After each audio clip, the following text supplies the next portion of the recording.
아따 주인님들, 오늘도 잘 지내셨소? 춘심이가 또 재미나게 들려드릴 이야기가 있으니께 얼른 앉으시고 귀 쫑긋 세워두소. 그날 밤 달은 유난히도 붉고 서늘했답니다. 마치 갓 베어낸 상처에서 흘러나온 피를 머금은 듯 불길한 빛을 온 세상에 흩뿌리고 있었지요. 대쪽 같은 성품으로 평생을 살아온 퇴역 무관 이현호 대감은 아들을 잃은 그날 이후 단 하루도 편히 잠들지 못하고 여느 때처럼 서재에 홀로 앉아 텅 빈 술잔만 매만지고 있었습니다. 3년이라는 세월이 흘렀지만 그의 시간은 아들이 절벽 아래로 떨어지던 그 끔찍한 겨울밤에 멈추어 버린 듯 했지요.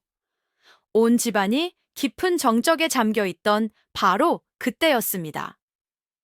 삐걱! 조심스럽지만 망설임 없는 소리와 함께 그의 서재 문이 천천히 열렸습니다. 현호 대감은 미간을 찌푸렸습니다.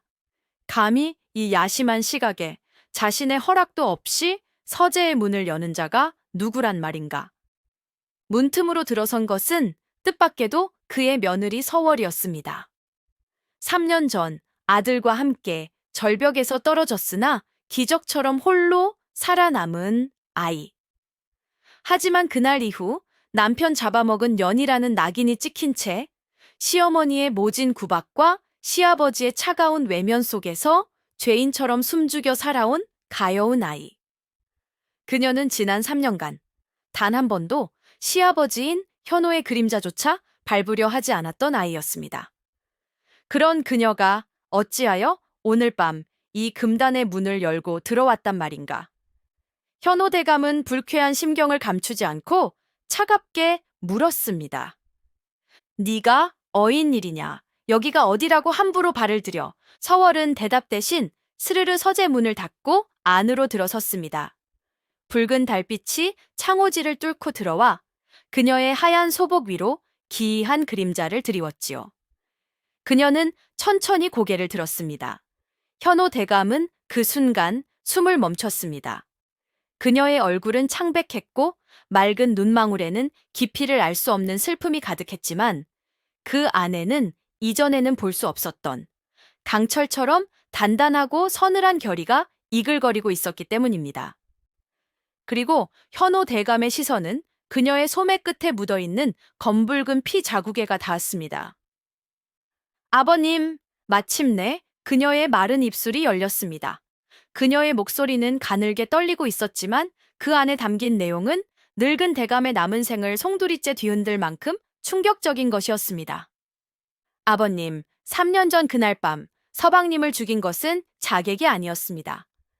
현호 대감의 눈이 커졌습니다. 자객이 아니었다니, 그렇다면 정녕 세상의 소문처럼 이 아이가 그의 마음속에 며느리를 향한 끔찍한 의심이 고개를 드는 바로 그 순간 서월은 자신의 품속에서 작은 물건 하나를 꺼내 서안 위에 툭 하고 내려놓았습니다. 쨍 하는 맑은 쇠소리와 함께 붉은 달빛 아래 그 모습을 드러낸 것은 바로 현호가 아들에게 직접 물려주었던 집안의 가보인 작은 호신용 단도였습니다. 그런데 은으로 만든 아름다운 칼집과는 어울리지 않게 그 손잡이와 칼날의 일부에는 아직 채 마르지 않은 시뻘건 피가 흥건하게 묻어 있었습니다. 서월은 피 묻은 단도를 향해 턱짓하며 말을 이었습니다. 그리고 오늘 밤 그자가 다시 찾아왔었습니다. 며느리의 충격적인 고백에 현호 대감의 머릿속은 온통 3년 전 그 끔찍했던 겨울밤의 기억으로 되돌아갔답니다. 그날은 그의 외아들 선우의 생일이었습니다. 이선우. 그는 현호 대감이 늦은 나이에 얻은 눈에 넣어도 아프지 않을 귀한 아들이었지요. 아비의 강직함과 일찍 세상을 떠난 어미의 다정함을 고루 물려받은 참으로 반듯하고 속 깊은 청년이었습니다. 그런 아들이 2년 전 몰락한 무관 집안의 여식인 서월과 혼인하겠다고 했을 때 현호는 처음에는 탐탁지 않았습니다. 하지만 아들의 간곡한 청과 한 번 보고도 잊을 수 없는 서월의 맑고 강단 있는 눈빛에 결국 두 사람의 혼인을 허락했지요. 그의 선택은 틀리지 않았습니다. 선우와 서월은 금슬 좋기로 온 한양에 소문이 자자할 만큼 서로를 아끼고 사랑하는 부부였습니다. 두 사람이 나란히 서 있는 모습을 보면 마치 한 폭의 그림처럼 어여뻐서 보는 이들의 마음마저 훈훈하게 만들곤 했지요. 비극이 닥친 것은 바로 선우의 26번째 생일날 밤이었습니다. 그날은 유난히도 많은 눈이 내렸지요. 선우와 서월은 인근의 절에 사는 선우의 오랜 스승을 찾아뵙고 돌아오는 길이었습니다. 그들이 탄 말 한 마리가 눈 덮인 좁은 절벽길을 아슬아슬하게 지나고 있을 바로 그때 끔찍한 사고가 벌어지고 만 것입니다. 다음 날 아침 절벽 아래에서 발견된 것은 차갑게 식어버린 선우의 시신과 말의 사체, 그리고 그 옆에서 실신한 채 쓰러져 있는 며느리 서월이었습니다. 관아의 조사 결과는 불운한 실족사였습니다. 밤사이 내린 폭설에 길이 미끄러워 말이 발을 헛디디면서 두 사람 모두 절벽 아래로 추락했고, 남편은 불행히도 목숨을 잃었으나 아내는 기적적으로 나뭇가지에 걸려 목숨을 건졌다는 것이었지요. 그날 이후 현호대감의 세상은 무너져 내렸습니다. 그는 평생을 전장에서 뼈가 굵은 무관으로 살아왔습니다. 수많은 죽음을 목격했고 죽음의 공포 앞에서도 눈 하나 깜짝하지 않았던 그였지만 아들의 허망한 죽음 앞에서는 속수무책으로 무너져 내릴 수밖에 없었지요. 그는 모든 관직을 내려놓고 집안에 칩거하며 술로 세월을 보내기 시작했습니다. 하지만 자식을 잃은 슬픔이 어디 그뿐이겠소이까. 그의 아내이자 선우의 계모였던 윤씨 부인의 슬픔은 이내 무서운 증오와 광기로 변해 살아남은 며느리 서월에게로 향했습니다. 내년 때문이다. 내년이 내 아들을 잡아먹었다. 내년만 아니었더라면 내 아들은 죽지 않았을 것이다. 어찌하여 내 아들은 죽고 너 같은 불길한 것은 살아남았단 말이냐. 윤씨 부인은 아들의 장례가 끝나기 무섭게 서월의 머리채를 잡고 저주를 퍼부었습니다. 그녀에게 며느리는 더 이상 가족이 아니었습니다. 그녀는 아들의 목숨을 앗아간 집안의 불행을 몰고 온 재앙 그 자체였지요. 사고의 충격으로 기억의 일부를 잃고 몸도 제대로 가누지 못하던 서월은 그 모든 비난과 저주를 묵묵히 감내해야만 했습니다. 그녀의 삶은 아들이 죽던 그날 밤 함께 죽은 것이나 다름없었습니다. 현호 대감은 이 모든 상황을 알면서도 아무런 조치도 취하지 않았습니다. 아니, 취할 수가 없었지요. 그 역시 아내와 마찬가지로 며느리의 얼굴을 볼 때마다 죽은 아들이 떠올라 심장이 도려내지는 듯한 고통을 느꼈기 때문입니다. 그는 며느리를 원망하지는 않았지만 그녀를 위로하고 감싸줄 힘 또한 남아있지 않았습니다. 그는 그저 며느리를 자신의 시야에서 자신의 인생에서 지워버리는 것으로 자신의 고통을 외면하려 했던 것입니다. 그날의 비극 이후 서월에게 주어진 3년이라는 시간은 살아있는 지옥 그 자체였답니다. 그녀는 남편 잡아먹은 연이라는 씻을 수 없는 낙인이 찍힌 채 최진사댁의 가장 어둡고 차가운 그림자가 되어 살아가야 했지요. 시아버지 현호 대감은 그녀를 투명 인간 취급했습니다. 그는 서월과 마주치는 것조차 피했고 부득이하게 마주치게 되면 마치 더러운 것을 본 사람처럼 싸늘하게 고개를 돌려버리곤 했지요. 그의 그 차가운 외면은 어쩌면 시어머니의 노골적인 학대보다도 더 날카로운 비수가 되어 서월의 가슴에 깊은 상처를 남겼습니다. 하지만 그녀를 진짜 지옥으로 밀어 넣은 것은 바로 계모였던 시어머니 윤씨 부인의 광기 어린 학대였습니다. 윤씨, 부인은 아들을 잃은 슬픔을 오롯이 며느리를 향한 증오로 풀어냈습니다. 그녀의 하루는 며느리를 괴롭히는 것으로 시작하여 저주하는 것으로 끝이 났지요. 아침이면 그녀는 서월을 가장 먼저 깨워 얼음장 같은 찬물에 손을 담그고 온 집안에 빨래를 하게 했습니다. 한겨울에도 예외는 없었지요. 서월의 손은 늘 동상에 걸려 퉁퉁 붓고 갈라져 피가 났지만 윤 씨 부인은 눈 하나 깜짝하지 않았습니다. 밥상머리에서는 더욱더 가혹했습니다. 그녀는 서월에게는 밥 대신 멀건 숭늉 한 그릇만을 내어주며 내년이 내 아들을 잡아먹었는데 어찌 뻔뻔하게 쌀밥을 넘길 수 있겠느냐며 모욕을 주었습니다. 때로는 일부러 뜨거운 국을 그녀의 손등에 쏟고는 아이고, 내가 늙어서 손에 힘이 없구나 하며 비웃기도 했지요. 밤이면 그녀는 서월을 자신의 방으로 불러 밤새도록 종아리를 때리거나 잠도 재우지 않고 집안의 온갖 굳은 일을 시켰습니다. 그리고는 틈만 나면 독한 년, 불길한 년, 차라리 네가 내 아들 대신 죽었어야 했다는 악담을 마치 경문을 외우듯 그녀의 귀에 쏟아부었지요. 온 집안의 하인들은 이 끔찍한 광경을 숨죽여 지켜볼 뿐이었습니다. 그들은 모두 서월을 가엾게 여겼지만 불호령 같은 안주인의 기세에 눌려 누구 하나 감히 그녀를 위해 나서지 못했지요. 오히려 안주인의 눈에 들기 위해 며느리를 함께 핍박하고 험담하는 자들마저 생겨났습니다. 그녀는 울지도 소리치지도 그렇다고 억울함을 호소하지도 않았습니다. 그녀는 마치 감정이 마비된 사람처럼 그 모든 학대와 모욕을 텅 빈 눈으로 묵묵히 온몸으로 받아낼 뿐이었습니다.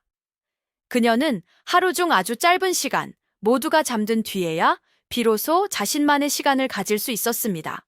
그녀는 남편의 유품이 담긴 작은 나무 상자를 열고 그가 생전에 자신에게 선물했던 작은 동백꽃 비녀를 꺼내 하염없이 어루만지곤 했지요. 그것이 그녀가 살아있음을 느끼게 해주는 유일한 순간이었습니다. 서방님, 보고 싶습니다. 제가 잘하고 있는 것이겠지요? 그녀는 누구에게도 들리지 않는 목소리로 죽은 남편에게 묻고 또 물었습니다. 그녀의 그 질문 속에 그리고 그녀가 3년간 묵묵히 견뎌온 그 인고의 시간 속에 얼마나 크고 무거운 비밀이 숨겨져 있었는지를 그 집안의 그 누구도 짐작조차 하지 못하고 있었던 것입니다. 며느리가 지옥 같은 나날을 보내는 동안 시아버지 현호 대감의 시간 역시 얼음처럼 차갑게 멈추어 있었답니다.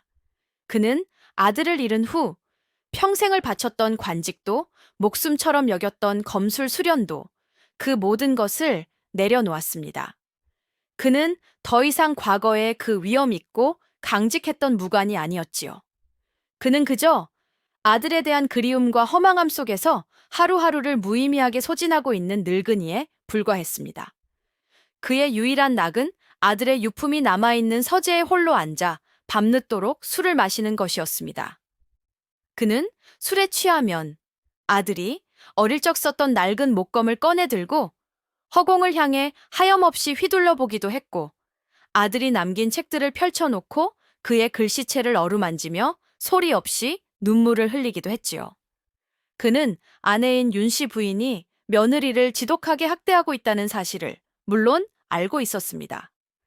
집안의 하인들이 수군거리는 소리, 밤마다 별채에서 들려오는 아내의 날카로운 고함 소리, 그리고 마주칠 때마다 더욱더 수척해지고 그늘져가는 며느리의 얼굴. 그 모든 것이 이 집안에서 벌어지고 있는 끔찍한 비극을 말해주고 있었지요. 서월의 얼굴은 죽은 아들을 떠올리게 하는 거울과도 같았습니다. 그녀의 맑은 눈을 보면 아들이 그녀를 얼마나 사랑했는지가 떠올랐고, 그녀의 슬픈 미소를 보면 아들과 함께 행복하게 웃던 지난 날들이 떠올랐습니다. 그리고 무엇보다 그녀의 살아있는 모습은 자신의 아들이 죽었다는 냉엄한 현실을 매 순간 그에게 잔인하게 각인시켜 주었습니다. 어찌하여 내 아들은 죽고 저 아이는 살아남았는가? 그는 며느리를 원망하지는 않았지만 이 불공평한 운명 자체를 원망했습니다. 그는 며느리를 마주할 때마다 아들을 지켜주지 못했다는 무력감과 아무것도 할 수 없다는 절망감에 휩싸였지요. 그래서 그는 그녀를 보지 않는 것을 택했습니다. 그녀를 자신의 삶에서, 자신의 생각에서 완전히 지워버리는 것으로 자신의 고통으로부터 도망치려 했던 것입니다. 그리고 오늘 밤 그자가 다시 찾아왔었습니다. 며느리 서월의 그 한마디는 지난 3년간 멈추어 있던 현호 대감의 시간을 마치 얼음을 깨뜨리듯 거칠게 뒤흔들어 놓았답니다. 그는 며느리가 내려놓은 피 묻은 단도와 그녀의 소매에 묻은 핏자국을 번갈아 보며 떨리는 목소리로 물었습니다. 그자라니, 그게 대체 무슨 소리냐? 오늘 밤 이 집에 무슨 일이 있었단 말이냐?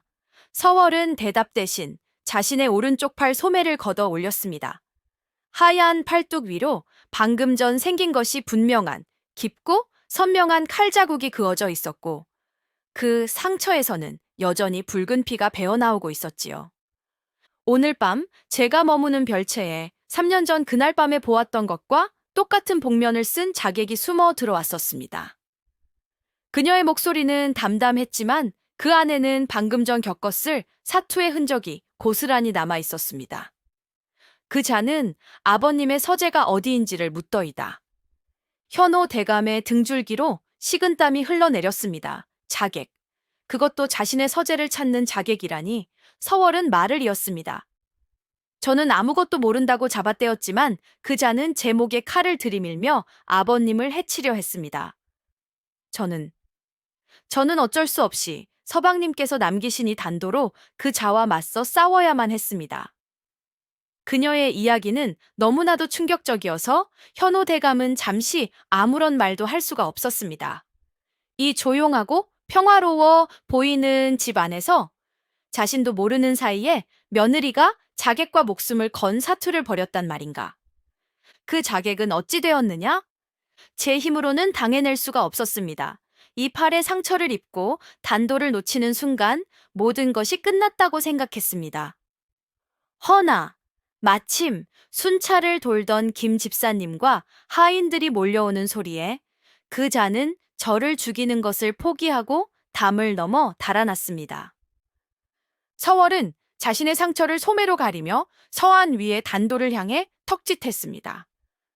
저 단도에 묻은 피는 그 자객의 것입니다. 비록 깊은 상처를 입히지는 못했으나 그의 팔에 분명 흔적을 남겼을 것입니다. 현호 대감은 비틀거리는 몸을 일으켜 서재의 창문을 열었습니다. 과연 별채로 향하는 담장 아래에는 어지러운 발자국과 함께 검붉은 핏자국이 점점이 떨어져 있었습니다. 며느리의 말은 모두 사실이었던 것입니다.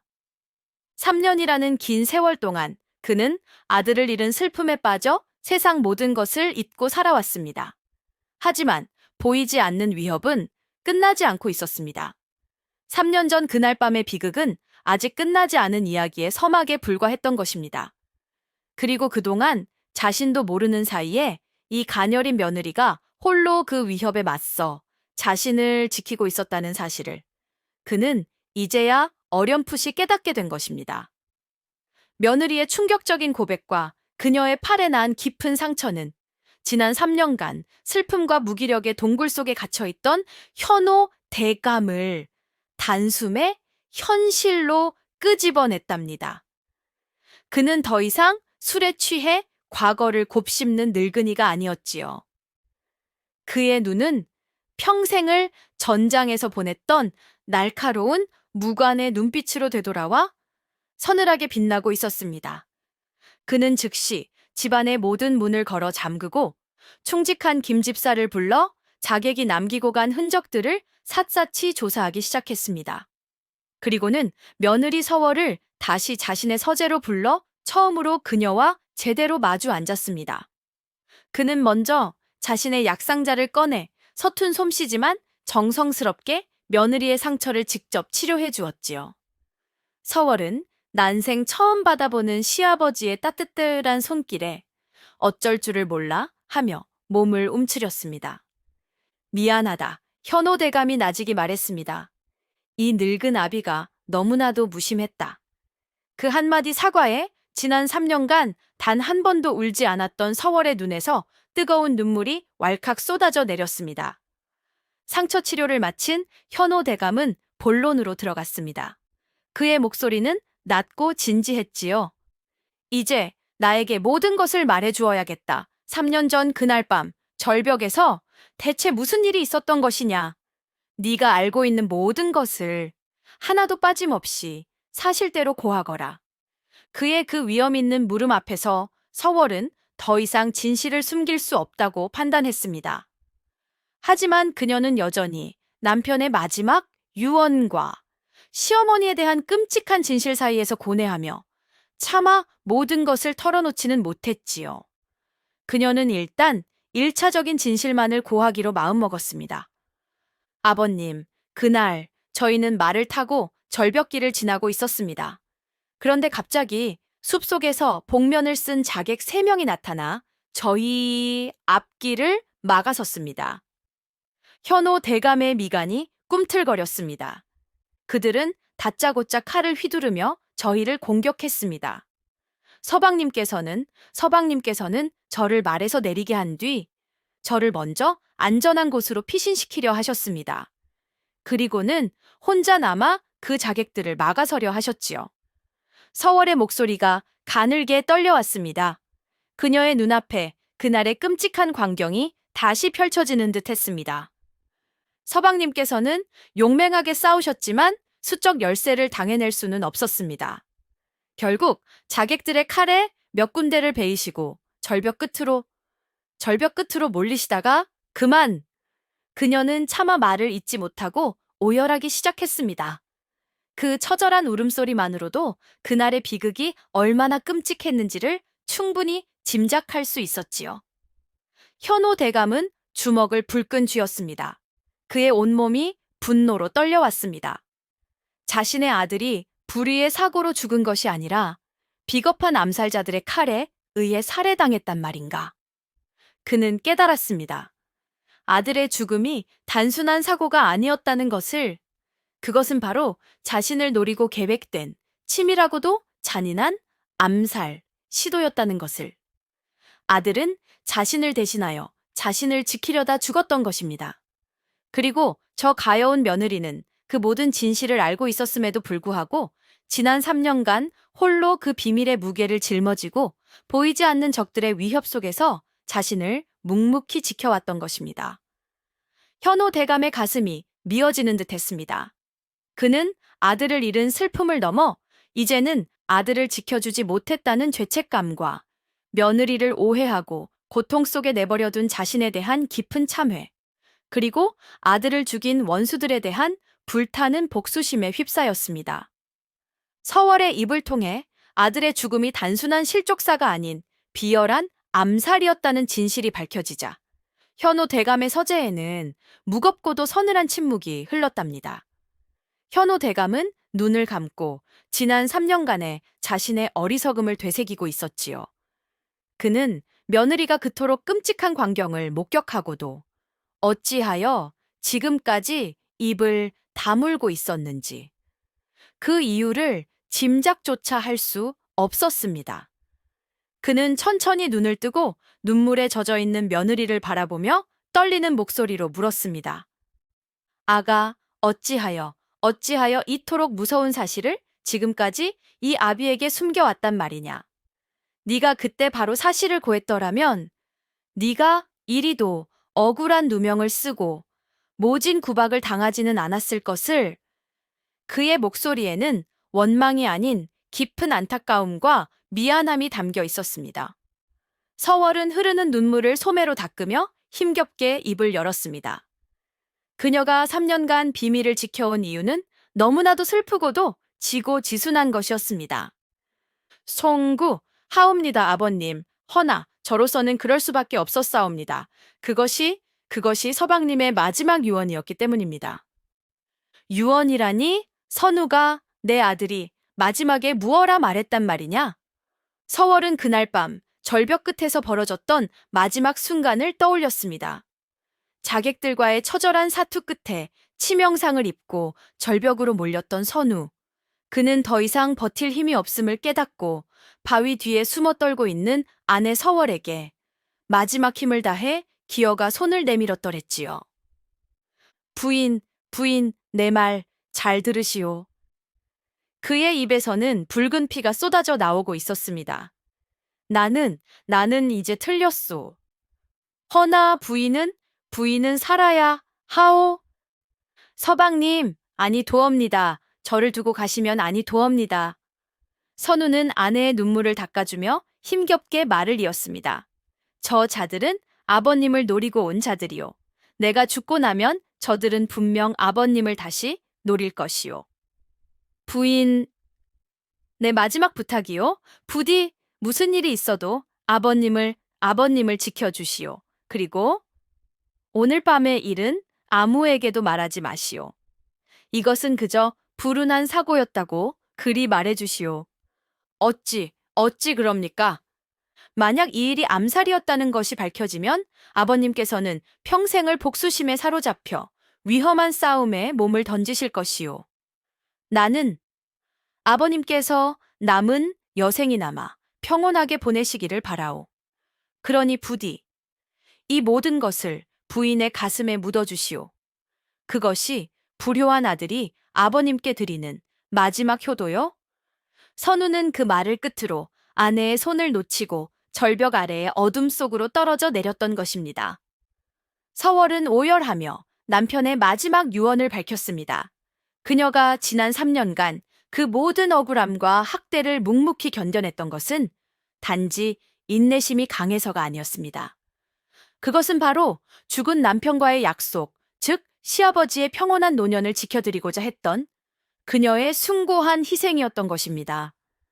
이 모든 사실을 알게 된 현호 대감은 더 이상 아무런 말도 할 수가 없었습니다. 그는 그저 자신의 가슴을 내리치며 피를 토하는 심정으로 아들의 이름을 부를 뿐이었습니다. 선우야, 내 아들아, 이 어리석은 아비를 용서치 마라. 아들의 죽음에 얽힌 진실을 알게 된 그날 밤, 현호 대감은 뜬 눈으로 밤을 새웠답니다.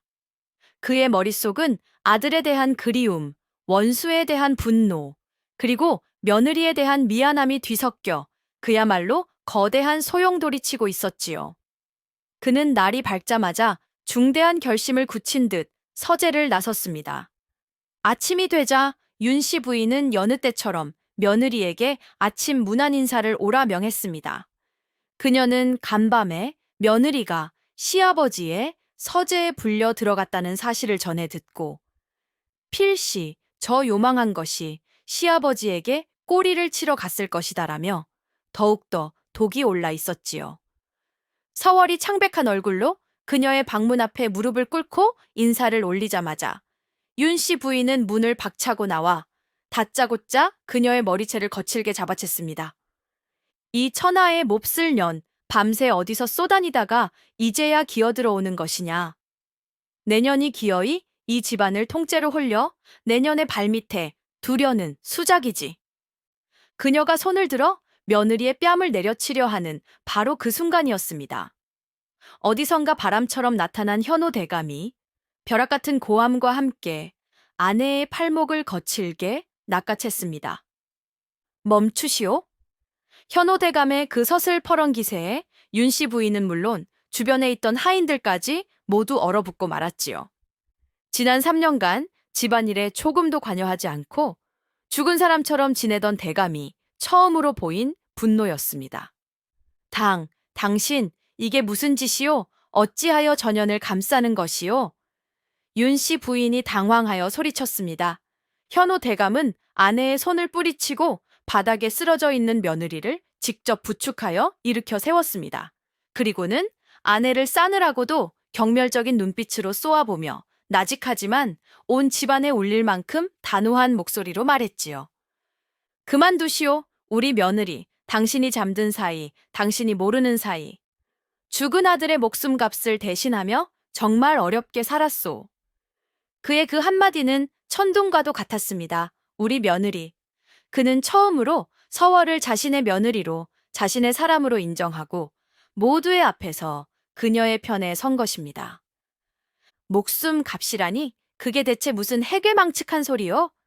더 이상 묻지 마시오. 현호 대감은 아내에게 등을 돌렸습니다. 당신은 알 자격이 없소. 다만 이것 하나만 명심하시오. 오늘 이후로 단 한 번만 더 내 며느리의 몸에 송긋 하나라도 대었다가는 내 당신을 내 아내로 여기지 않고 이 집안에서 내쫓을 것이요. 내 말 허투루 듣지 마시오. 그는 그 말을 남기고 며느리의 어깨를 감싸 안은 채 자신의 서재로 향했습니다. 남겨진 윤 씨 부인은 남편의 그 싸늘한 경고와 자신을 외면하고 돌아서는 그 단호한 뒷모습에 망연자실하여 그 자리에 주저앉을 수밖에 없었지요. 그녀는 평생을 남편의 권위 아래에서 그리고 아들에 대한 집착 속에서 이 집안의 절대적인 여왕으로 군림해 왔습니다. 그런데 이제 그 모든 것이 한순간에 무너져 내리고 있었던 것입니다. 남편은 자신의 적이 되었고 며느리는 자신이 감히 건드릴 수 없는 존재가 되었습니다. 그녀의 마음속에 극심한 소외감과 함께 불길한 예감이 싹트기 시작했습니다. 서재로 돌아온 현호 대감은 여전히 충격과 슬픔에 잠겨 있는 며느리를 자리에 앉혔습니다. 그는 따뜻한 차를 한 잔 건네며 아직 풀리지 않은 가장 큰 의문에 대해 물었지요. 아가, 아비가 아직도 이해할 수 없는 것이 하나 있다. 선우의 마지막 유언이 아비의 평온을 위한 것이었다는 것은 알겠다. 허나 그것만으로는 네가 지난 3년간 겪어야 했던 그 끔찍한 고통을 설명할 수가 없다. 너는 왜 어찌하여 너를 이토록 학대하는 시어미의 죄를 덮어주고 너 자신을 변호하지 않았단 말이냐. 내게는 분명 또 다른 이유가 있었을 것이다. 그렇지 않느냐? 현호 대감의 예리한 질문에 서월의 어깨가 가늘게 떨렸습니다. 그녀는 찻잔을 든 채 한참 동안이나 고개를 숙이고 침묵을 지켰지요. 그녀의 마음속에서 죽은 남편과의 마지막 약속과 차마 입에 담을 수 없는 끔찍한 진실이 마지막 사투를 벌이고 있었습니다. 마침내 그녀는 결심을 굳힌 듯 찻잔을 내려놓고 고개를 들었습니다. 그녀의 눈은 핏발이 서 있었고 그 안에는 깊이를 알 수 없는 절망과 체념이 담겨 있었지요. 아버님, 송구하오나 지금부터 제가 드리는 말씀은 아버님의 남은 생을 송두리째 무너뜨릴 수도 있는 너무나도 끔찍한 이야기이옵니다. 그래도 들으시겠사옵니까? 말해보거라. 서월은 떨리는 목소리로 마침내 지난 3년간 그녀의 영혼을 짓눌러 왔던 가장 깊고 어두운 비밀의 문을 열기 시작했습니다. 서방님을 죽음으로 내몬 자객들의 배후가 어머님이셨기 때문입니다. 쿵! 현호 대감은 마치 거대한 망치로 뒷머리를 얻어맞은 듯한 충격을 받았습니다. 그의 귀를 의심했습니다. 뭐라고? 지금 네가 무엇라 했느냐? 내 아내가 선우를. 정확히는 어머님의 탐욕과 그 탐욕이 불러온 비극이었사옵니다. 서월의 이야기는 너무나도 끔찍하고 충격적이었습니다. 그녀의 고백에 따르면 선우의 계모였던 윤 씨 부인은 겉으로는 현숙한 사대부가의 안주인 행세를 했지만 뒤로는 자신의 친정 가문을 위해 집안의 재산을 몰래 빼돌리고 있었던 것입니다. 그녀는 자신의 오랜 정인이자 현호 대감의 정적인 좌상 대감과 결탁하여 막대한 양의 재산을 빼돌려 좌상의 영모 자금을 대고 있었던 것이지요.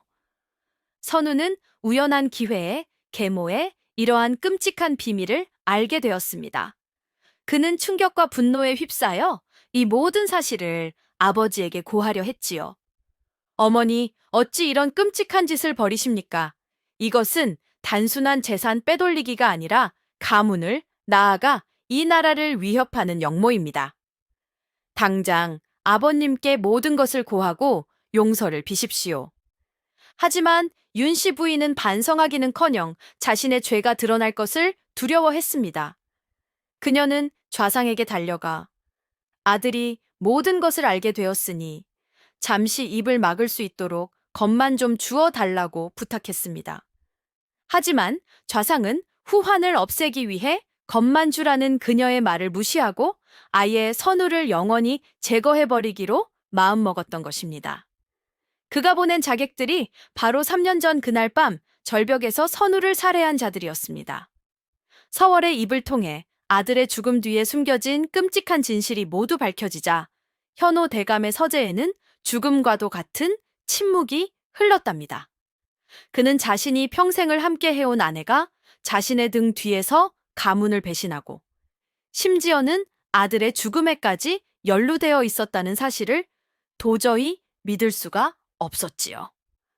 그의 머릿속에 과거의 기억들이 파편처럼 떠올랐습니다.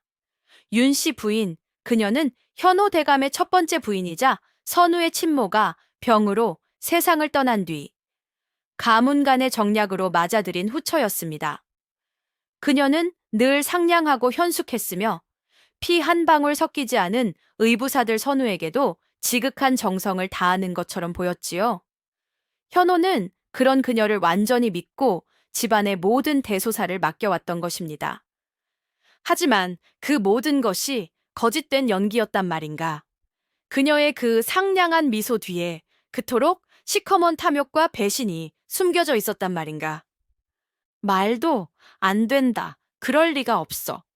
현호 대감은 미친 사람처럼 중얼거렸습니다.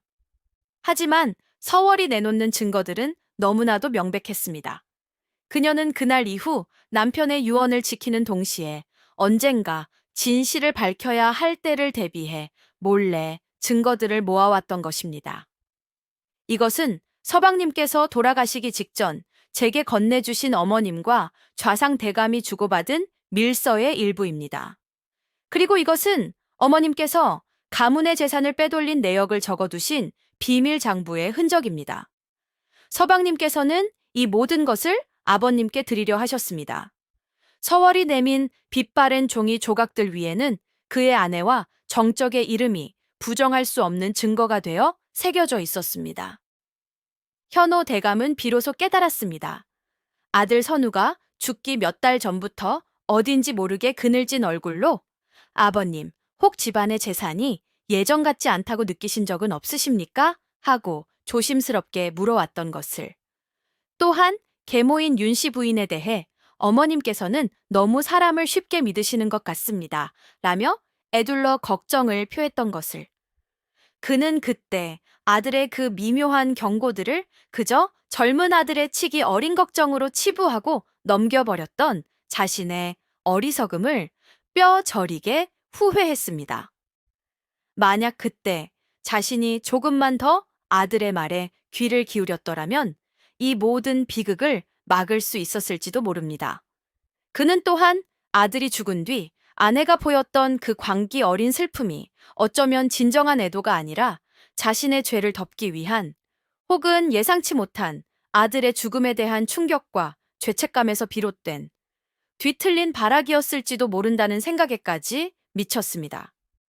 모든 진실의 조각이 맞춰지고 아들의 죽음이 계모와 정적의 합작품이었다는 끔찍한 결론에 다다르자 현호 대감은 마지막 남은 의문 하나를 며느리에게 던졌답니다. 알겠다. 이제 모든 것을 알겠다. 허나, 아가. 그렇다면 선우는 내 아들은 어찌하여 너에게 이 모든 것을 묻어달라 부탁했단 말이냐. 어미의 죄를 밝혀 그 죄값을 치르게 하는 것이 마땅한 도리가 아니었겠느냐. 그것은 현호로서도 도저히 이해할 수 없는 부분이었습니다.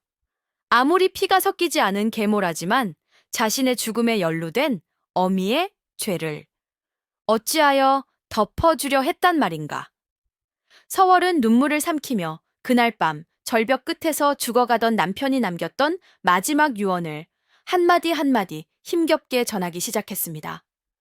선우는 차가운 눈밭 위에 쓰러져 쏟아지는 피를 손으로 막으며 아내에게 애원하고 있었습니다. 그의 눈에는 죽음의 공포보다 남겨질 아버지에 대한 걱정이 더 크게 자리 잡고 있었지요. 부인, 들어주시오. 이 사실이 세상에 알려지게 되면 우리 가문은 끝이오. 그의 목소리는 가늘게 떨리고 있었습니다. 어머님께서 좌상과 내통하여 영모 자금을 댔다는 것이 밝혀지면 우리 가문은 역적 집안으로 몰려 멸문지화를 면치 못하게 될 것이오. 아버님께서는 평생을 나라에 충성해 오셨는데 어찌 아내의 죄 때문에 역적의 오명을 쓰고 돌아가시게 할 수 있단 말이오. 그는 아내의 손을 굳게 잡았습니다. 그리고 부인, 아버님을 생각해 주시오. 평생을 믿어온 아내에게 배신당하고 그 아내 때문에 유일한 핏줄인 아들까지 잃었다는 사실을 아버님께서 감당하실 수 있겠소? 그 충격으로 남은 여생을 지옥과도 같은 고통 속에서 살아가시게 될 것이오. 나는 차마 내 아버지를 그리 만들 수는 없소. 그러니 부인, 내 마지막 불효를 용서하시오. 내가 아버님을 위해 할 수 있는 마지막 효도는 이 모든 추악한 진실을 나의 죽음과 함께 묻어버리는 것뿐이오.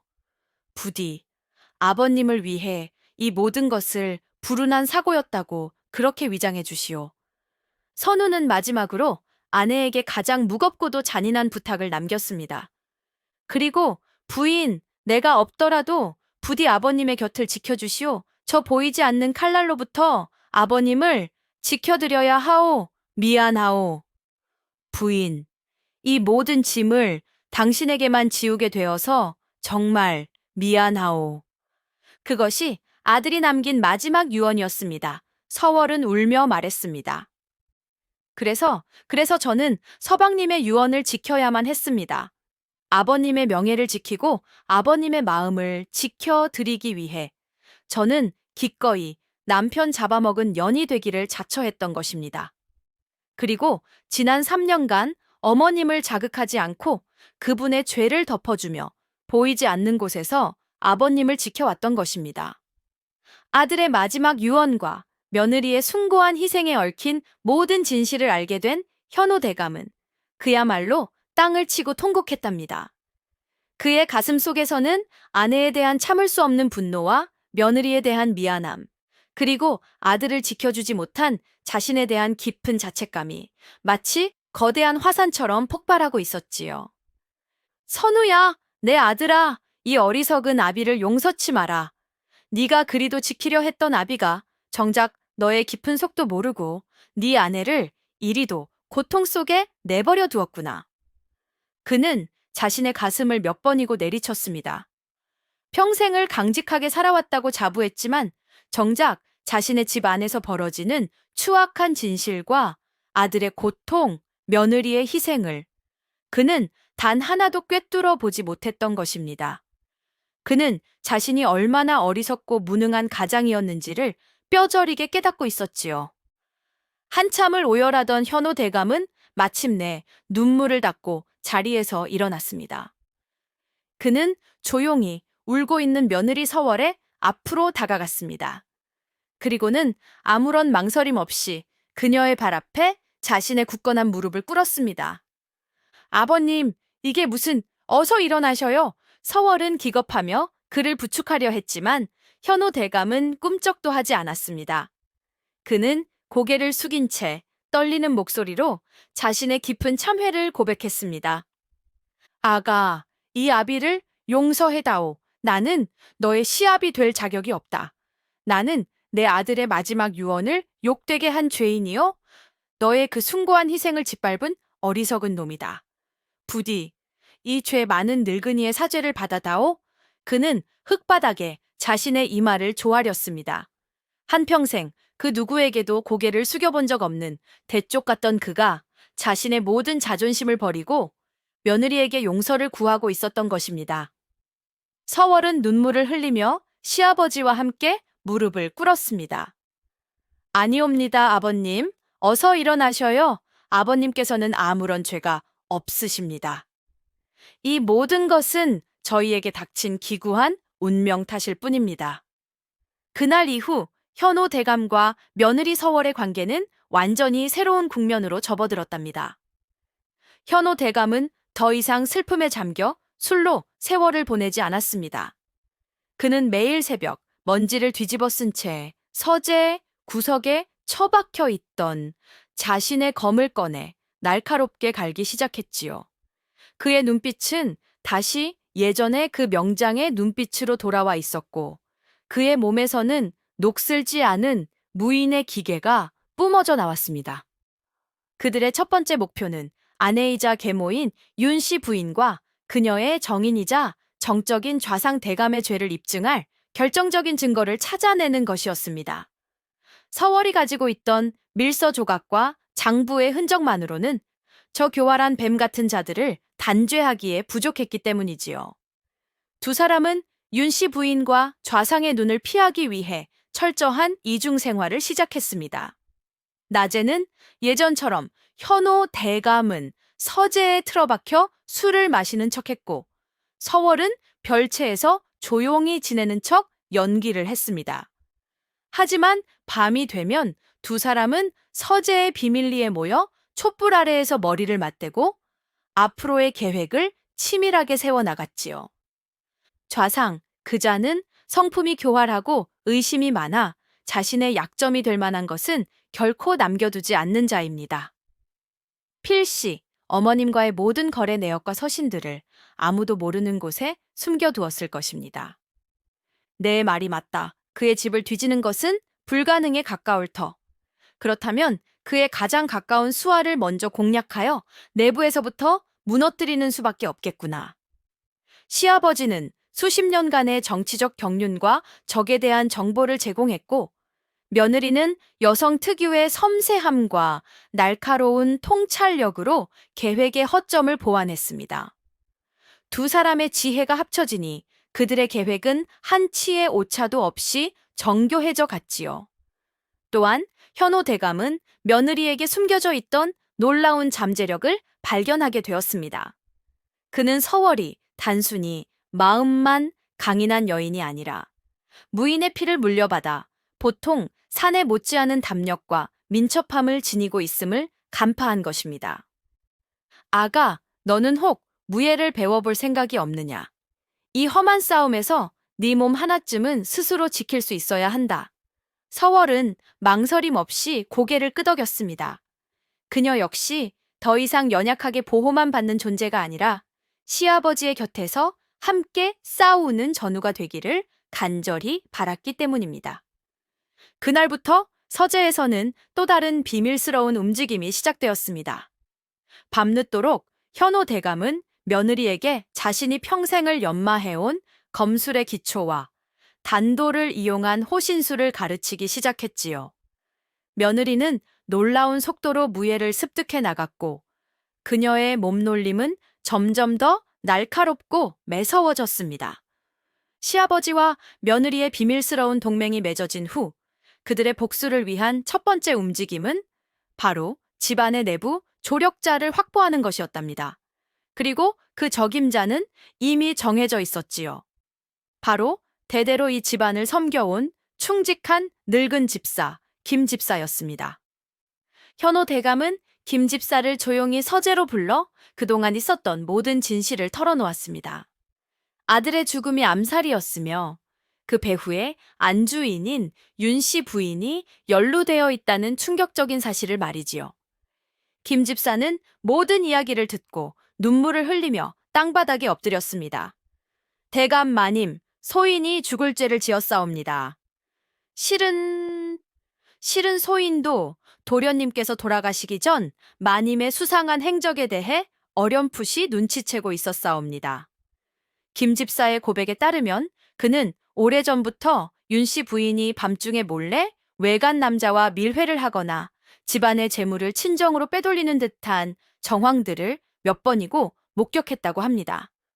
그는 이것을 주인인 현호 대감에게 고해야 할지 수없이 고민했지만 안주인을 모함했다는 역풍을 맞을까 두려워, 그리고 집안의 평화를 깨뜨리고 싶지 않아 그저 모르는 척 입을 다물고 있었던 것입니다.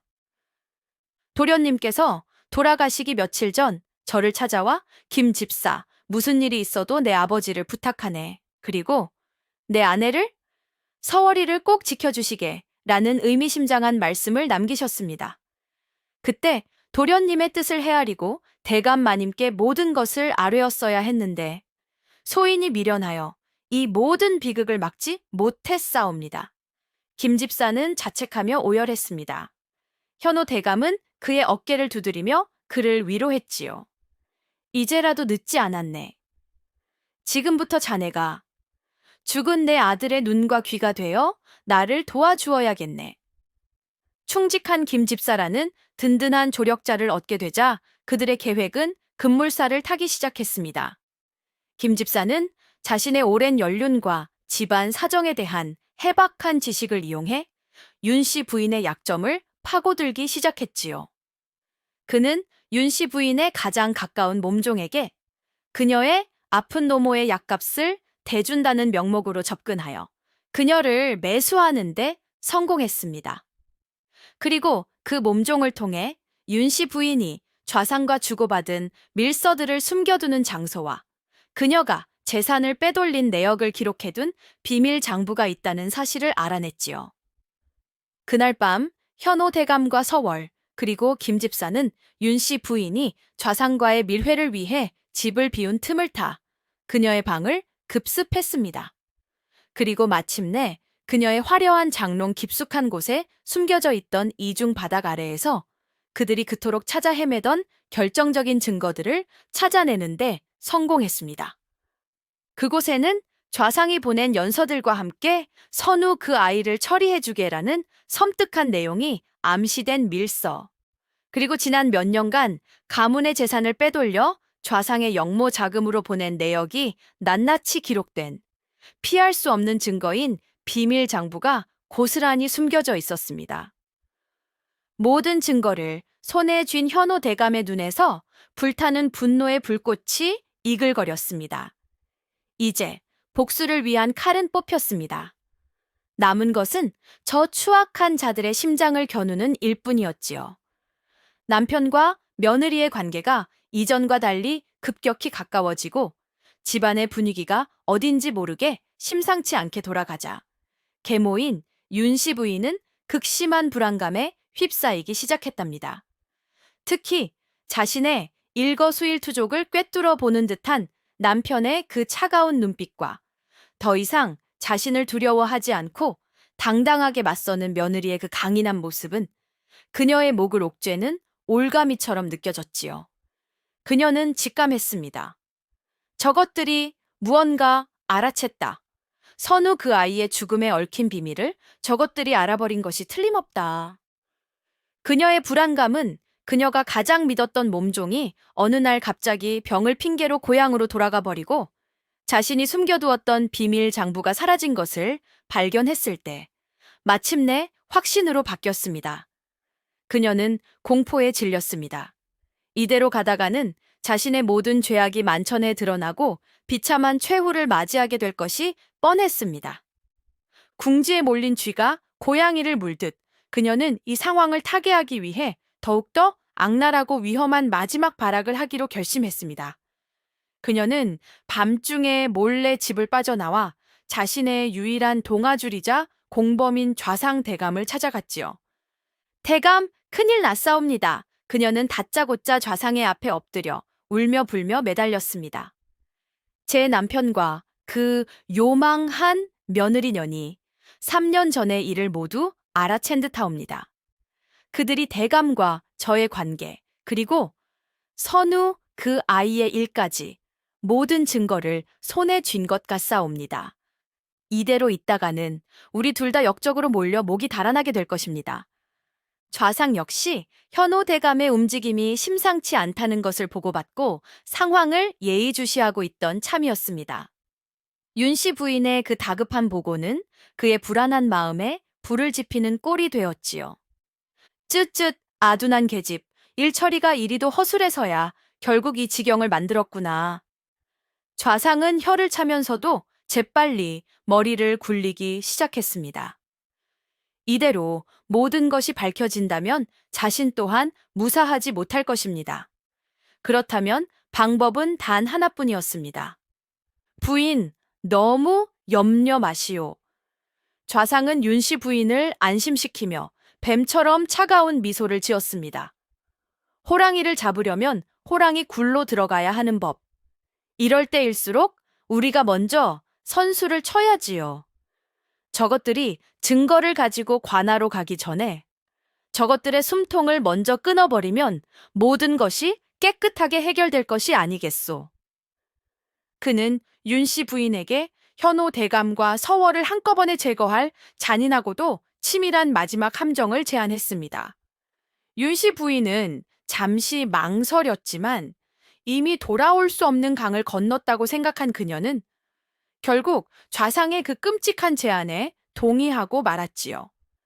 그녀는 이제 더 이상 한 남자의 아내도 한 아이의 어미도 아니었습니다. 그녀는 자신의 죄를 덮기 위해 남편과 며느리의 목숨마저도 기꺼이 제물로 바치려는 탐욕과 공포에 눈이 먼 악귀 그 자체였습니다. 좌상과 윤 씨 부인이 꾸민 마지막 함정은 인간의 가장 약한 감정, 즉 그리움을 이용한 아주 교활하고도 잔인한 것이었답니다. 며칠 뒤 현호 대감에게 익명의 서신 한 통이 날아들었습니다. 그 서신에는 죽은 아드님에 대한 새로운 단서를 가지고 있으니 모든 진실을 알고 싶다면 아드님의 기일에 그가 평소 자주 찾던 남산의 외따 남자로 며느님과 단둘이 오라는 내용이 적혀 있었지요. 현호 대감은 단번에 이것이 좌상이 파놓은 함정임을 간파했습니다. 하지만 그는 피하지 않았습니다. 오히려 이것이야말로 저들을 한꺼번에 쳐낼 절호의 기회라고 생각했지요. 그는 기꺼이 호랑이 굴로 제 발로 걸어 들어가기로 결심했습니다. 마침내 아들 선우의 세 번째 기일이 돌아왔습니다. 그날은 3년 전 그날처럼 하늘에서 차가운 겨울비가 추적추적 내리고 있었지요. 현호 대감과 서월은 집을 나섰습니다. 두 사람의 얼굴에는 비장한 결의가 서려 있었지만 그들의 눈빛은 그 어느 때보다도 맑고 단단하게 빛나고 있었지요. 그들이 약속 장소인 남산의 낡은 암자에 도착했을 때 그곳은 쥐 죽은 듯 고요했습니다. 하지만 현호 대감과 서월은 이미 암자 주변 곳곳에 수십 명의 자객들이 숨어 자신들을 기다리고 있다는 것을 그들의 날카로운 무인의 감각으로 느끼고 있었지요. 두 사람은 말없이 암자 안에 작은 불당으로 들어섰습니다. 그리고는 죽은 아들의 위파의 앞에 조용히 술잔을 올리고 마지막이 될지도 모르는 절을 올렸습니다. 선우야, 이 아비가 왔다. 내 놈의 원수를 갚으러 이 아비가 왔다. 부디 하늘에서 우리를 굽어 살펴 이 싸움에서 이길 힘을 다오. 서방님, 당신과의 약속을 오늘에서야 지키게 되었습니다. 부디 저와 아버님을 지켜주세요. 현호 대감은 붉은 동백꽃을 물끄러미 바라보며 며느리에게 말했습니다. 아가, 저 동백꽃이 꼭 너를 닮았구나. 그의 목소리는 낮고 차분했습니다. 모진 추위 속에서도 꺾이지 않고 제 홀로 저리도 붉고 아름답게 피어나는 모습이 참으로 너를 닮았다. 너는 지난 3년간 저 동백꽃처럼 이 집안의 혹독한 겨울을 홀로 견뎌내었다. 그는 허리춤에 찬 자신의 검을 한번 내려다보고는 결연한 표정으로 며느리를 돌아보았습니다. 허나, 오늘은 아니다. 오늘은 너 혼자 싸우게 두지 않을 것이다. 오늘은 네가 내 며느리가 아니라 내 전우다. 우리는 함께 싸우고 함께 살아 돌아올 것이다. 그의 그 굳건한 말에 서월은 아무런 대답 대신 조용히 동백나무 가지 하나를 꺾었습니다. 그리고는 가장 붉고 아름답게 피어난 동백꽃 한 송이를 골라 시아버지 현호 대감의 가슴에 조심스럽게 꽂아주었지요. 이것이 무슨 뜻이냐? 서월은 시아버지의 눈을 똑바로 바라보며 희미한 미소를 지었습니다. 동백꽃의 꽃말은 기다림과 굳은 약조라 하옵니다. 이것은 우리가 반드시 살아서 돌아와 죽은 서방님과 함께 다시 이 동백꽃을 보자는 저의 약조입니다, 아버님. 시아버지의 가슴에 꽂힌 붉은 동백꽃 한 송이. 그것은 어두운 상봉 위에서 마치 꺼지지 않는 생명의 불꽃처럼 선명하고도 강렬하게 타오르는 듯 했습니다. 현호 대감은 며느리가 꽂아준 꽃을 가만히 어루만졌습니다. 그는 더 이상 아무 말도 하지 않았습니다. 두 사람은 그저 말없는 눈빛으로 서로의 마음속에 담긴 굳은 결의와 서로를 향한 깊은 믿음을 확인했을 뿐입니다. 암자의 좁은 불당 안은 순식간에 피비린내 나는 아수라장으로 변했답니다. 수십 명의 자객들이 마치 굶주린 이리떼처럼 현호 대감과 서월을 향해 사방에서 동시에 덮쳐왔지요. 아버님, 내 등 뒤에 바싹 붙거라. 현호 대감은 늙었지만 그의 검술은 여전히 살아 있었습니다. 그는 한 자루의 검을 방패 삼아 며느리를 등 뒤에 보호하며 파도처럼 밀려드는 적들의 공격을 노련하게 막아냈습니다. 그의 검이 허공을 가를 때마다 날카로운 소에 부딪히는 소리와 함께 자객들의 비명 소리가 터져 나왔지요. 그는 마치 분노한 늙은 호랑이처럼 자신의 마지막 힘을 다해 싸우고 있었습니다. 서월 역시 더 이상 연약한 교수가 아니었습니다. 그녀는 현호 대감의 등 뒤에 숨어 시아버지가 미처 막아내지 못하는 빈틈을 향해 번개처럼 몸을 날렸습니다. 그녀의 손에 들린 작은 단도가 뱀처럼 날렵하게 움직이며 적들의 급소를 정확히 찔렀지요. 그녀의 몸놀림은 시아버지처럼 묵직하지는 않았지만 오히려 춤을 추는 듯 유연하고도 치명적이었습니다. 시아버지와 며느리는 마치 평생을 함께 싸워온 전우처럼 완벽한 호흡을 보여주었습니다. 시아버지가 거대한 산처럼 적의 예봉을 막아서면 며느리가 날카로운 비수처럼 적의 심장을 꿰뚫었지요. 두 사람은 서로의 등을 굳게 맞대고 서로의 목숨을 서로에게 의지하며 이 절망적인 싸움을 이어나갔습니다. 하지만 적의 숫자는 너무나도 많았습니다. 싸움이 길어질수록 두 사람의 몸에는 상처가 하나둘씩 늘어갔고 그들의 숨은 턱까지 차올랐습니다. 현호 대감의 검은 점점 더 무거워졌고 서월의 몸놀림도 조금씩 느려지기 시작했지요. 바로 그때 적의 우두머리인 조선 제1의 검객이 마침내 칼을 뽑아들고 앞으로 나섰습니다. 그의 검에서는 다른 자객들과는 비교도 할 수 없는 살벌하고도 압도적인 기운이 뿜어져 나왔지요. 이제 그만 늙은 호랑이의 발악도 끝이로구나. 이현호, 내 놈의 목은 내가 직접 거두어 가겠다. 그는 요란한 기합과 함께 현호 대감을 향해 필살의 일격을 날렸습니다. 현호 대감은 필사적으로 그의 칼을 막아냈지만 오랜 싸움으로 지친 그의 몸은 상대의 힘을 이기지 못하고 뒤로 크게 비틀거렸습니다. 그의 가슴이 무방비 상태로 적의 칼날 앞에 노출되는 순간이었습니다. 아버님, 서월의 절규가 불당 안을 울렸습니다. 그런데 그 순간 어디선가 멈춰라 하는 애절한 외침과 함께 뜻밖의 인물이 비틀거리며 불당 안으로 뛰어들어왔습니다. 바로 실성한 줄로만 알았던 계모 윤씨 부인이었습니다.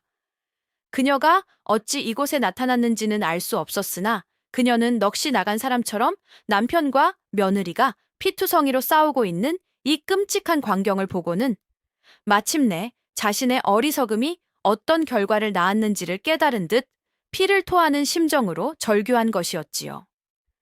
그녀는 본능적으로 자신 때문에 죽을 위기에 처한 남편을 구하기 위해 몸을 날려 현호 대감의 앞을 가로막았습니다. 푸슉! 비정한 소리와 함께 조선 제1검객의 날카로운 칼날이 윤씨 부인의 가슴을 깊숙이 꿰뚫고 말았습니다.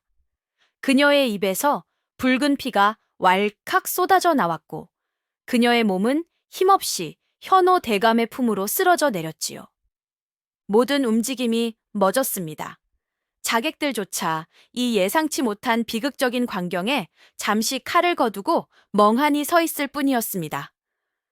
부인, 정신 차리시오. 현호 대감이 쓰러진 아내를 부둥켜 안고 외쳤지만 이미 그녀의 생명은 꺼져가고 있었습니다. 윤씨 부인은 마지막 남은 힘을 다해 남편의 뺨을 어루만졌습니다. 그녀의 눈에서는 평생 처음으로 뜨거운 참회의 눈물이 흘러내리고 있었지요. 대감, 제가 잘못했습니다. 그녀는 시선을 돌려 충격에 빠져 있는 며느리 서월을 바라보았습니다. 그리고는 힘겹게 손을 뻗어 그녀의 손을 잡으려 애썼지요. 아가, 이 모진 시어미를 용서. 그것이 그녀의 마지막 말이었습니다. 그녀의 손은 힘없이 바닥으로 떨어졌고 그녀의 눈은 허망하게 허공을 응시한 채 그대로 감겼습니다. 평생을 질투와 탐욕에 사로잡혀 살아왔던 그녀는 자신의 마지막 순간에서야 비로소 남편과 며느리를 위해 자신을 희생함으로써 아주 작고 비극적인 속죄를 한 셈입니다. 윤 씨 부인의 갑작스러운 죽음으로 암자아는 다시 한번 혼란에 휩싸였습니다. 바로 그때 암자 밖에서 수많은 횃불과 함께 역적들을 한 놈도 남김없이 포박하라 하는 우렁찬 함성 소리가 들려왔습니다. 그것은 바로 현호 대감이 함정에 빠지기 전 미리 연락해둔 그의 옛 부하들이 이끄는 금유영 병사들이었습니다. 금유영 병사들은 순식간에 암자를 포위하고 당황한 자객들을 일망타진하기 시작했지요. 모든 것이 끝났음을 직감한 좌상의 수하, 조선 제1의 검객은 스스로 자신의 목에 칼을 꽂아 자결하고 말았습니다. 그날 밤 암자에서의 사투는 좌상대감의 역모가 만천에 드러나는 것으로 끝을 맺었답니다. 현호대감이 목숨을 걸고 지켜낸 증거들은 좌상과 그의 일파를 모조리 단죄하는 결정적인 증거가 되었지요. 역모의 주모자였던 좌상은 삼족이 멸하는 끔찍한 벌을 받았고 이로써 3년에 걸친 길고 긴 복수는 마침내 막을 내리게 되었습니다. 며칠 뒤 현호 대감과 며느리 서월은 상복을 입고 죽은 가족들의 무덤 앞에 나란히 섰습니다. 한쪽에는 아들 선우의 무덤이, 그리고 그 옆에는 비극적인 최후를 맞이한 아내 윤 씨 부인의 무덤이 나란히 자리 잡고 있었지요. 두 사람은 아무 말 없이 한참 동안이나 차가운 비석을 어루만질 뿐이었습니다. 길고 길었던 싸움은 끝났지만 그들의 마음속에는 승리의 기쁨보다 모든 것을 잃어버린 자의 깊은 허망함과 슬픔만이 가득했습니다. 침묵을 깬 것은 현호 대감이었습니다. 그는 텅 빈 집으로 돌아가야 할 이제는 세상에 홀로 남겨진 며느리의 손을 따뜻하게 잡아주며 말했지요. 아가, 이제 너는 더 이상 내 며느리가 아니다. 서월은 그 말에 슬픈 눈으로 시아버지를 바라보았습니다. 이제는 자신마저도 이 집을 떠나야 하는 것인가. 하지만 현호 대감의 다음 말은 그녀의 예상을 완전히 벗어나는 것이었습니다. 너는 이제 내 며느리가 아니라 내 딸이다. 내가 평생을 지켜주고 의지해야 할 단 하나뿐인 내 소중한 딸이다. 그의 그 따뜻한 한마디에 서월의 눈에서 또다시 뜨거운 눈물이 흘러내렸습니다. 그녀는 시아버지의 품에 안겨 어린아이처럼 한참을 울었습니다. 그녀는 모든 것을 잃었지만 마침내 진정한 아버지를 그리고 기댈 수 있는 가족을 얻게 된 것입니다. 그 후 두 사람은 어떻게 살았을까요? 현호 대감은 조정의 부름을 모두 거절하고 딸이 된 며느리 서월과 함께 조용한 삶을 살아갔습니다. 두 사람은 서로의 가장 깊은 상처를 보듬어주는 세상에 둘도 없는 부녀이자 가장 가까운 벗이 되어 주었지요. 현호 대감은 다시 검을 잡고 서월에게 자신이 아는 모든 무예와 병법을 가르쳤습니다. 서월은 아버지의 가르침을 이어받아 훗날 여인의 몸으로 나라의 위기를 구하는 뛰어난 여장부가 되었다는 소문도 있고, 혹은 두 사람이 모든 것을 버리고 이름 모를 깊은 산속으로 들어가 죽은 이들의 넋을 위로하며 그저 평범하고 조용하게 살아갔다는 이야기도 전해집니다. 어떤 이야기가 진실인지는 아무도 모릅니다. 하지만 이것 하나만은 분명하다고 합니다. 두 사람이 함께 살았던 그 집 뒤뜰의 동백나무. 숲에는 해마다 그 어떤 겨울의 모진 추위와 눈보라 속에서도 꺾이지 않고 더욱더 붉고 아름다운 동백꽃이 마치 두 사람의 강인하고 숭고한 삶처럼 끝없이 피고 또 피어났다고 하더이다. 자, 주인님들, 오늘 춘심이가 들려드린 동백꽃 며느리의 이야기는 여기까지랍니다. 부디 주인님들의 삶에도 저 겨울의 동백꽃처럼 그 어떤 시련 속에서도 꺾이지 않는 용기와 희망이 함께하기를 이 춘심이가 간절히 바라겠소이다. 다음에 또 재미난 이야기 보따리 들고 찾아뵙겠습니다. 고맙소이다.